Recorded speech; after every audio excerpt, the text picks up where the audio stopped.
Today, we are putting the chat in Snapchat. It starts with a swipe.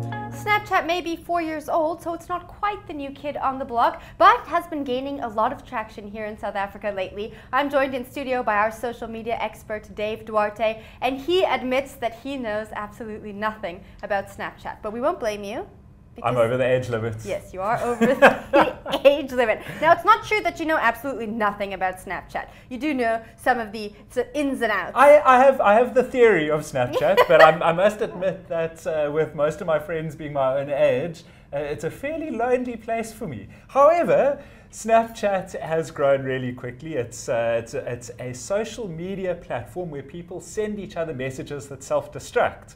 So this is a place where instead of collecting photos, you share moments. It's valued at anywhere between $10 billion and $20 billion.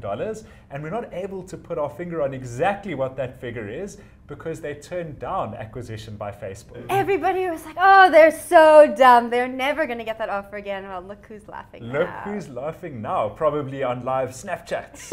So this is all the analyst's perspective, not necessarily the user's perspective, which I think we need to get through. But from an analyst's perspective, such an interesting platform for marketing because you can send these little self-destruct messages and you know, as a marketer, you absolutely know when someone has watched your message.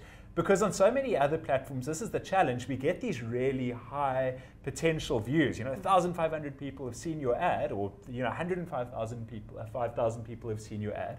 But on Snapchat, you have to keep your finger on the video or the picture for it to carry on being there. So you can really see if someone is engaged with your ad or not. And this for marketers is amazing because it's the promise of attention fulfilled. I mean, imagine we had to keep our hands on the TV screen while adverts were playing.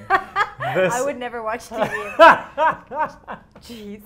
All right, so I've been playing a little bit on Snapchat lately.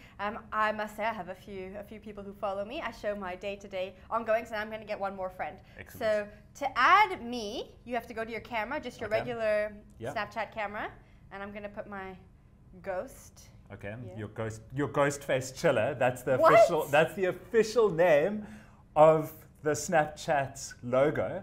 Is the ghost face chiller. Nothing to do with the Wu-Tang Clan. Marketing science in motion. So I'm just going to put my ghost face chiller there. Okay, good. And I use my normal camera to take a picture. All right, cool. There you go. All right. Boom. And it added you. All right, excellent. Jensen Ossie wants to be your friend. Yeah, hey. Okay, brilliant. Now, that's not the only way to add. You can also add by username. But my next question for you was, this is actually a little bit irritating. For my friends who use it, they can't search for me by Jennifer Sanasi. They need to know my username or scan my ghost. It's similar to Instagram, these kind of mobile-first networks that do one thing really well. We've got to push people from other networks. It's almost like they want to be a true reflection of the people we actually know in the world. Like, this is evidence that you and I have met. It's almost putting the social back into social media. It's a very social platform. Now, what's the difference between Snapchat and Instagram? Because on Snapchat, I can share videos, I can share photos, and on Instagram, I can do the same thing. So why do I need Snapchat?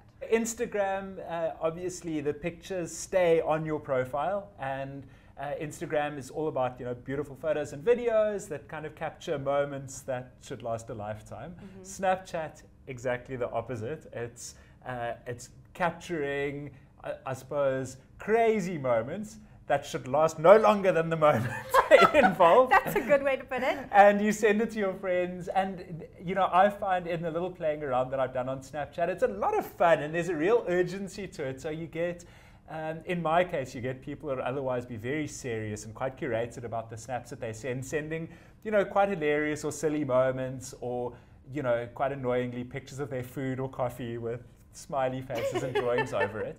And one of the big things is that you can't upload, as a user, you can't upload pictures and videos that you've taken previously. It's all real-time editing, stuff that you've captured in the moment, and you've got to use your finger to kind of sketch over it.